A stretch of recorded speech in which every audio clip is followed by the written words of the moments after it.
Στο σημείο αυτό να καλημερίσω με ιδιαίτερη χαρά τον πρώην εισαγγελέα και πρόεδρο του κόμματος Κίνημα για τη δικαιοσύνη, τον κύριο Σακά Ιωάννη. Καλημέρα κύριε Σακά, τι κάνετε? Καλημέρα κύριε Παπαζαφερίου, καλή χρονιά σε εσάς και στους ακροατές μας. Κύριε Σακά, όπως βλέπετε πλησιάζουν ευρωεκλογές, ετοιμάζεστε πυρετοδός για τις ευρωεκλογές, αλλά συγχρόνως υπάρχει και ένας πυρετώδης επηρεασμός του κόσμου, με μια ασταμάτητη και συνεχή πλήση του εγκεφάλου για τα συμβαίνοντα σε διάφορα θέματα, όπως είναι τώρα με τους ομοφυλόφιλους, πράγματα τα οποία εμένα προσωπικά με προσβάλλουν και γι' αυτό κάνω τις τοποθετήσεις από την εκπομπή μου, αλλά από ό,τι διαπιστώνω από την αντίδραση του κόσμου και από τα μηνύματα που έρχονται, τα οποία είναι αμέτρητα, η ίδια ενόχληση δημιουργείται και σε πάρα πολύ κόσμο, ο οποίος έχει του κόσμου τα προβλήματα και εμείς ασχολούμεθα με αυτά τα θέματα. Ποια είναι η τοποθέτησή σας? Η τοποθέτησή μας, κύριε Παπαζαφερίου, είναι ότι η κυβέρνηση αλλά και το υπόλοιπο βουλευταριό που συντάσσεται με αυτό το νομοσχέδιο, όπως θα αποκαλυφθεί αλλά και όπως το υποστηρίζει και η αριστερά, φαίνεται ότι αυτό το κοινοβούλιο υποτιμά την νοημοσύνη του Έλληνα πολίτη και ειδικά του πολίτη που παλιότερα επί Νέας Δημοκρατίας μετά τη μεταπολίτευση φώναζε πατρίς, θρησκεία, οικογένεια.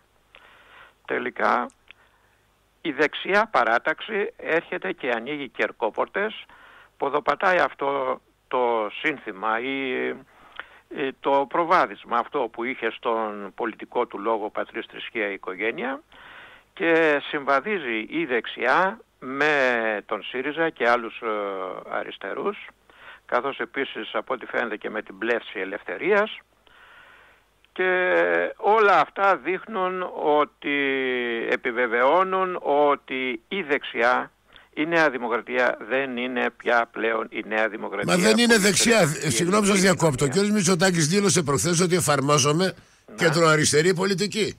Δεν είναι δεξιά πλέον η Νέα Δημοκρατία. Καλά, αυτά τα λέει για να αποσπάσει ψήφους στο νομοσχέδιο για το γάμο των ομόφυλων ζευγαριών, γιατί αν θυμάστε μετά τις εκλογές, στις προγραμματικές δηλώσεις είχε πει δημοσίως μέσα στη Βουλή ότι είναι στρατηγικός σχεδιασμός του, προσέξτε, στρατηγικός σχεδιασμός του, δηλαδή γνωρίζει τι κάνει, ο γάμος των ομόφυλων ζευγαριών, και με αυτό συντάχθηκε αμέσως η κυρία Ζωή Κωνσταντοπούλου της Πλεύσης Ελευθερίας. Ωραία, δικαίωμά της κύριε Σακάλα. Την άλλη μεριά όμως, δικαίωμά της, αλλά δεν μπορούν να υποτιμούν μια ελληνική κοινωνία. Ναι, αλλά σημαντικότατα στελέχη των πρασινοφρουρών του κυρίου Σιμίτη βρίσκονται σήμερα στη Νέα Δημοκρατία σε στρατηγικά υπουργεία. Επομένως, ίσως η Νέα Δημοκρατία είναι αυτή. Ναι, είναι άνθρωποι που βρίζουν τη Νέα Δημοκρατία. Για θυμηθείτε τι έλεγε ο Χρυσοχοΐδης, τον οποίο σήμερα τον έχουμε κάνει ότι είναι ο εξωγήινος πολιτικός στάρ και θα σώσει το Υπουργείο Προστασίας του Πολίτη, όταν δεν ξέρει που πάνε τα 4 επειδή ανήκει στο κύκλωμα της οικογένειας Μητσοτάκη. Τα θυμάμαι, κύριε Παπαζαφερίου, αλλά η πολιτική του κυρίου Μητσοτάκη, τον οποίον εμπιστεύθηκε σημαντικό μέρος των δεξιών συμπολιτών μας, αυτόν επέλεξαν, και όταν έγιναν οι εκλογές οι εσωκομματικές για αρχηγό του κόμματος, αυτόν επέλεξαν. Ας πρόσεχαν τι επέλεγαν οι δεξιοί. Είναι καιρός πλέον όμως να διορθώσουν και να αποδείξουν ότι οι δεξιοί διαφέρουν από τους αριστερούς στην ωριμότητα της πολιτικής σκέψης, ότι είναι ώριμοι, νοήμονες, φερέγγοι Έλληνες πατριώτες. Δεν το αποδεικνύουν αυτό, και ειδικά που κάθονται τώρα και λένε ότι διχάζονται με το νομοσχέδιο που θα φτάσει στη Βουλή για το γάμο των ομόφυλων ζευγαριών. Γιατί να υπάρχει διχόνοια πάνω σε αυτό? Οι απάντες έπρεπε να ήταν ισχυροί εκ προημίου και οι νεοδημοκράτες να κάνουν διαδήλωση έξω από τα γραφεία της Νέας Δημοκρατίας και έξω από τη Βουλή. Ωραία. Να μας πούνε, τι να μας πούνε, δηλαδή μας κοροϊδεύουν τώρα οι νεοδημοκράτες? Εγώ θα έλεγα τελικά ότι οι νεοδημοκράτες κατήντησε ένα σύνολο ατομικών εγωισμών που τους ενδιαφέρει πώς θα καλοπερνάνε. Αλλά τόσο διαλυμένη κοινωνία δεν έχει την ευαισθησία να σηκώσει κεφάλι. Προβληματίζομαι. Γι' αυτό πολλές φορές έχω μιλήσει και έχω πει σε εμάς ως προς το κίνημα δικαιοσύνης ως κόμμα, αντίπαλός μας δεν είναι ο κύριος Μητσοτάκης ή οι άλλοι πολιτικοί αρχηγοί. Αντίπαλός μας είναι η νοοτροπία της ελληνικής κοινωνίας. Μάλιστα.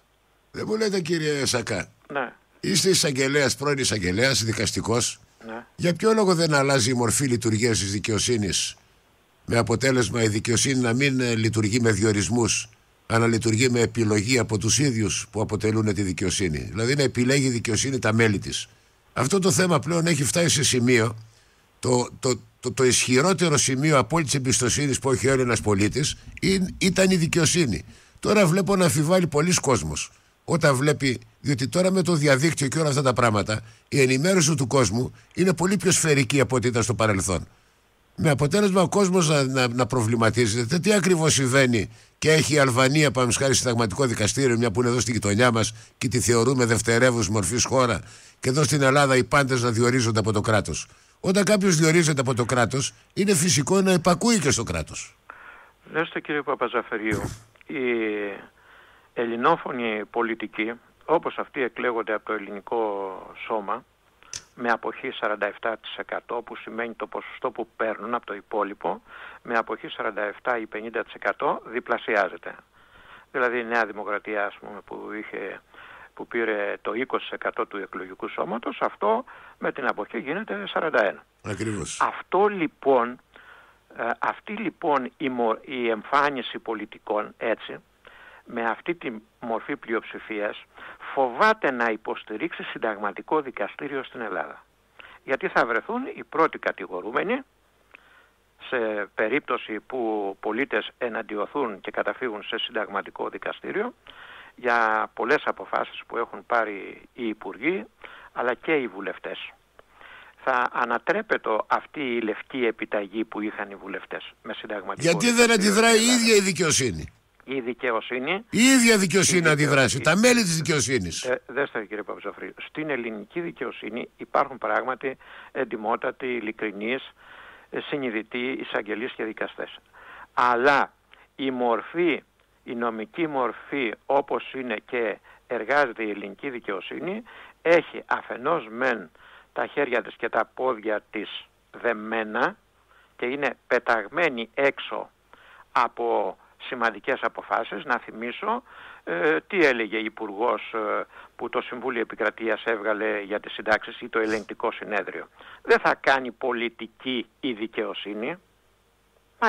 Αυτό το αντικείμενο ήταν αντικείμενο δικαστικό. Ναι, δεν κάνει όταν έβγαλε απόφαση για 7 μέρες, σε 7 μέρες μέσα, σε 9 μέρες, ότι τα φανς έχουν το δικαίωμα να συνεχίσουν να κάνουν αυτά που κάνουν. Ναι, εκεί δημιουργείται το μεγάλο ερώτημα.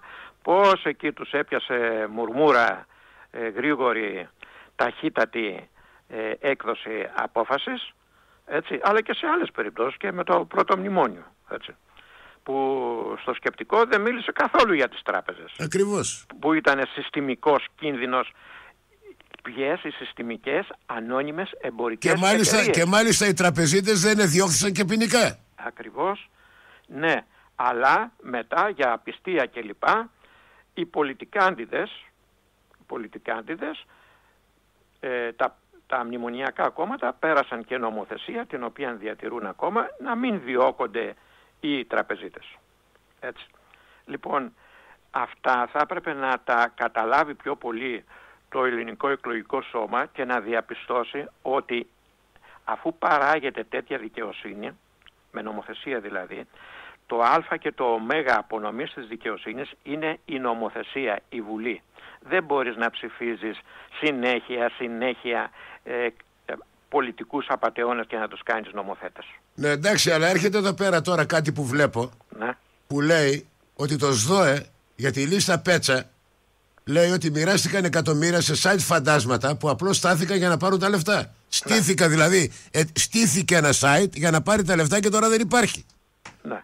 Και από την άλλη πλευρά, από τα διάφορα λιμάνια, ας τα χαρακτηρίσω έτσι, που υπάρχουν στη χώρα μας, η πολιτική, η διπλωματία, το Α, το Β, στο μοναδικό λιμάνι που έχει εμπιστοσύνη ο κόσμος και αισθάνεται μια ασφάλεια, είναι η δικαιοσύνη.